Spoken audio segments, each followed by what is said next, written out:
The movie begins with the arrest and torture of Yi's son Sin after being accused by a Japanese double agent.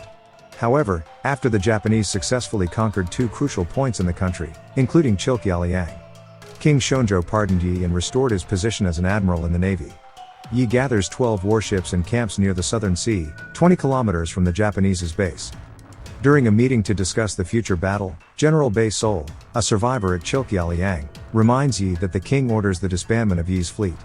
While Yi remains distant and aloof in his replies, Bei becomes more irritated at his deliberate decision to neglect the king's order. Tension begins forming among the soldiers as Bei challenges Yi's capabilities and leadership. However, Yi ends the meeting before they conclude. Meanwhile, in the Japanese base, Commander Todo Takadora and General Wakizaka Yasuharu discuss a mysterious person that their chancellor has prepared to assist them in battle. They, later on, meet this mystery figure, whose name is Kuroshima Mishifusa, as well as his pirate-like soldiers, on land during one of their attacks.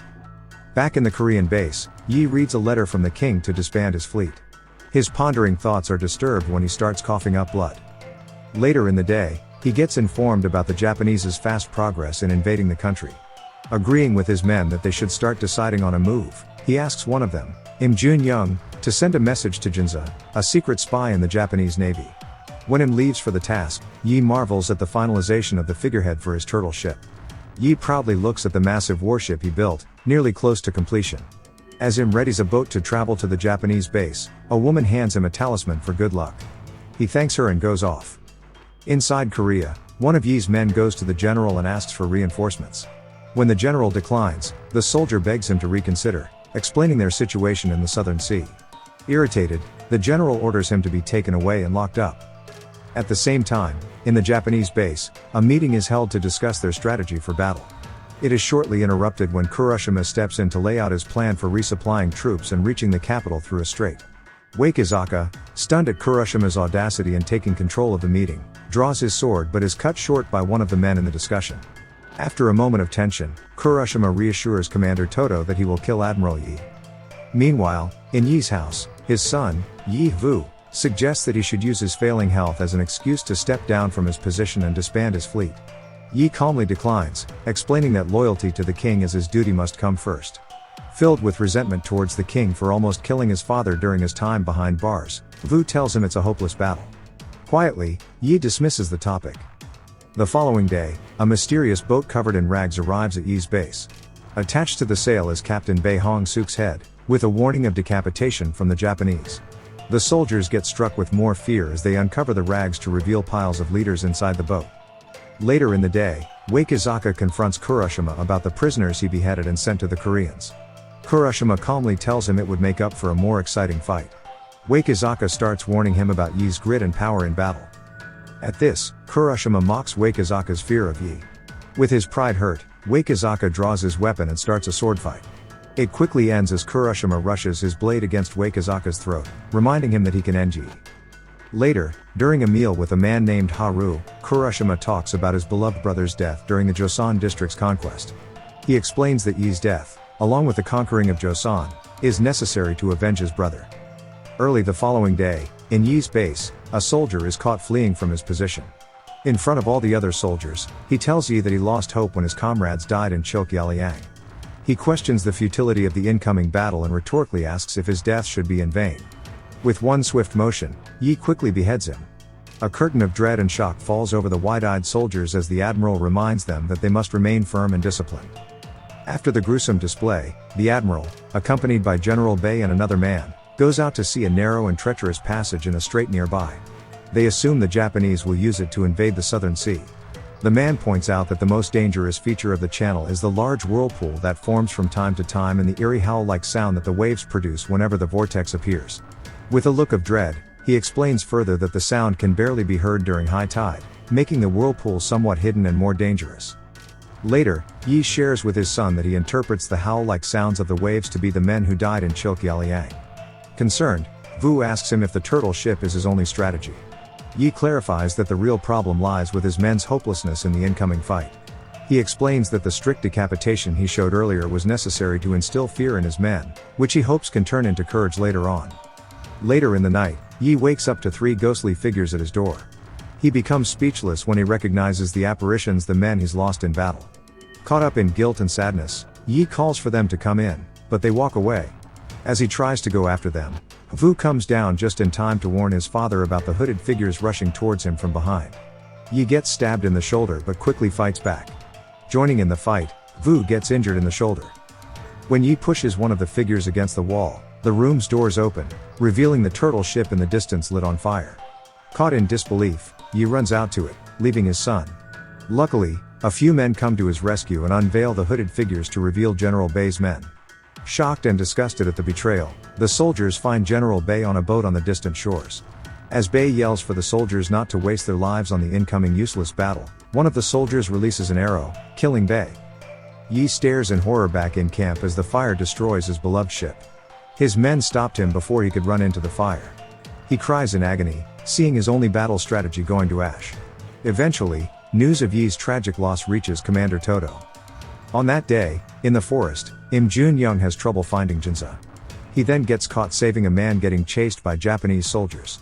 He flees and hides among a group of prisoners on a nearby road as more Japanese soldiers search the forest. At the same time, a Japanese soldier riding a horse passes by him. Im recognizes the man Jinza. Back in the forest, the hunted man gets caught by the soldiers. Frantic, he begs for his life but to no avail. Before the soldiers can strike him, he gets saved by a man named Su Bong and Jinza, who finds him and calms him down. Later that day, Yi receives a letter from Jinza. He gets informed about Kuroshima and the Japanese's battle plans and routes. Without a turtle ship, Yi orders his men to prepare for battle at Yujiang. Yi writes the king a letter after a day of preparing his plan to charge into battle despite being outnumbered. However, he gets interrupted when a group of his soldiers comes to him. Led by Captain On Yi, they kneel in respect as they tell him that they believe the incoming battle is futile without the turtle ship. Yi acknowledges his men's words and tells them to gather the rest of the soldiers. Yi orders all his men who gathered before the base to burn the barracks. As the men turn frantic towards the growing fires, the admiral calls their attention, reminding them that death is inevitable. He calls them to stand firm and fight to their last breath. Soon after that, Yi gets introduced to Su Bong, who he realizes is General Bei's son. Su Bong asks Yi if he could be part of his fleet. The admiral accepts his request, assigning him to be one of the rowers. The admiral boards his ship the following day, meeting with Jinza on the top deck as they make their way toward the sea. Hundreds of Japanese fleets appear in the distance as they hold their battle positions. When Yi sees the first vanguard of ships moving towards them, he commands his men to turn the boat and ready the cannons and archers. As the vanguard ships release gunpowder, Yi's men shoot the guns, damaging some of the vanguard ships. Archers follow, eliminating most of the Japanese soldiers. Kuroshima then orders the second vanguard to advance. Seeing that the current has changed to a disadvantage, Yi's ship heads toward Blood Isle. As his men try to keep the boat from hitting the nearby rocks, one of the soldiers tells him that they should alert their other ships. Yi ignores his suggestion and tells his men to switch to shrapnel shells and to get ready for close combat. When one of the enemy ships gets close, it fastens hooked ropes and planks to Yi's ship. Just as the Japanese soldiers are about to invade, Yi orders the cannons to release fire, quickly crushing the enemy ship. A series of arrows wipe out the surviving Japanese soldiers. As the next vanguard ship arrives, the Japanese successfully board Yi's boat. While Yi's men are slowly getting overpowered, more enemy ships surround them. Caught in the middle of the slaughter, one of Yi's men becomes hysterical and sets a barrel of gunpowder on fire, causing an explosion on the ship. Disoriented from the blow, one of Yi's men supported him. He quickly joins the fight while ordering the cannons to be put in place of the oars in a group. Despite the danger it would pose, his men obey. When the guns are loaded and in business, Yi orders to release fire, causing the cannons to superblast through the surrounding vanguard ships. After a moment of stillness in the wreckage, Yi's ship emerges. His soldiers, and even the spectating civilians, are lit up with hope and courage. Suddenly, a whirlpool begins forming in the middle of the sea, causing the waters near Yi's ship to calm. At this, Kuroshima orders his main fleet to advance. Seeing this, Yi tells his men to raise their flag to signal the other ships from his fleet. A bullet suddenly hits him when one of his men tries to raise it. The admiral notices a masked figure in Kuroshima's ship holding a gun. Without delay, he prepares a cannon and waits for the right moment. Then, when another soldier tries to raise their flag, he shoots the sea, the splash of water causing the shooter to miss. As Yi tends to the wounded soldier, another masked shooter aims for Yi. However, before he can pull the trigger, he gets shot in the eye with an arrow by On. Then, Yi tells his men to ride to the strait's center. At the same time, he notices a fast approaching enemy boat filled with straw. Confused, he orders his archers to shoot flaming arrows toward it. Below deck, his men discover that they don't have any more shells, only a torpedo. As it impales the straw-filled ship, broken chains of the imprisoned rowers below deck. Im Jun-young, one of the prisoners, notices stacks of gunpowder inside the vessel and dumps one of the barrels into the sea. Jinza sees Lim and immediately informs Yi about the hidden threat. As Lim tries to steer the boat away from its course, he sees the woman who gave him the talisman in the distance. Before he can react, a Japanese soldier stabs him from behind. Writhing in pain, Lim stays in place, but before the enemy can strike him, arrows shoot straight into the soldier, killing him. Unable to move, Lim yells for the woman to alert the other ships to shoot at the straw-filled boat to stop it from reaching Yi. Despite the hesitation, she removes a piece of her dress and waves it while yelling. The other civilians see her and do the same. Captain On sees the signal and prepares his cannons. Before the straw-filled boat could go nearer Yi's ship, On releases fire, causing bits of damage to the flagship as the boat explodes with him on board. As the whirlpool enlarges, Kuroshima's ship picks up speed, aiming toward Yi's flagship. As Yi's soldiers brace themselves, Kuroshima's ship rams right into them, causing both ships to spin around the whirlpool. As the two vessels hurtle at each other, the soldiers exchange arrows and gunpowder, causing a bloody mess on both sides. Ships caught side to side, the Japanese wasted no time boarding the boat. Fueled by courage, Yi's men fight vigorously, killing many men. Kuroshima's ship starts to receive blow after blow from the cannons of Yi's other boats in the distance. Kuroshima's men are out of control when he orders a counterattack. When one of his men, Kurama, suggests reinforcements, Kuroshima tells him they have none. Instead, he rushes through Yi's boat, furiously killing off soldiers until Jinza stabs him, followed by arrows. Despite his numerous injuries, Kuroshima runs straight toward Yi with his blade, only to be cut down by Yi's swift beheading. As Yi's ship continues to toss around in the whirlpool, he sees Wakizaka's fleet approaching.